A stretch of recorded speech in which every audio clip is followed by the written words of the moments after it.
போற்றும் பூண்டி மாதா பேராலய ஆண்டு பெருவிழா தேர்பவனி மே 14ஆம் தேதி இரவு நடைபெறுகிறது. அனைவரும் வருக, மாதாவின் அருளாசி பெறுக.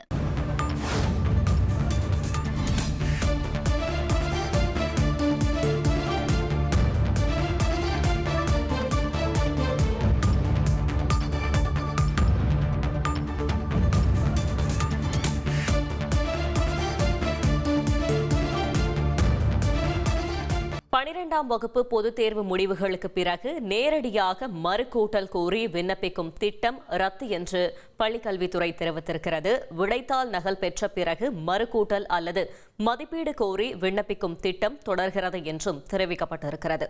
இயற்பியல், வேதியியல், தாவரவியல், விலங்கியல் விடைத்தாள் நகல்கள் பெற்ற பின் மறு மதிப்பீடு அல்லது மறுகூட்டல் கோரி விண்ணப்பிக்கலாம்.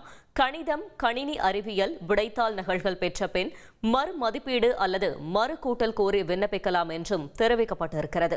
விடைத்தாள் நகல் பெற்ற பிறகு முடிவெடுப்பது சரியாக இருக்கும் என்பதால் தேர்வுத்துறை இந்த அறிவிப்பை வெளியிட்டிருக்கிறது. பூலோகம் போற்றும் பூண்டி மாதா பேராலய ஆண்டு பெருவிழா தேர்பவனி மே 14ஆம் தேதி இரவு நடைபெறுகிறது. அனைவரும் வருக, மாதாவின் அருளாசி பெறுக.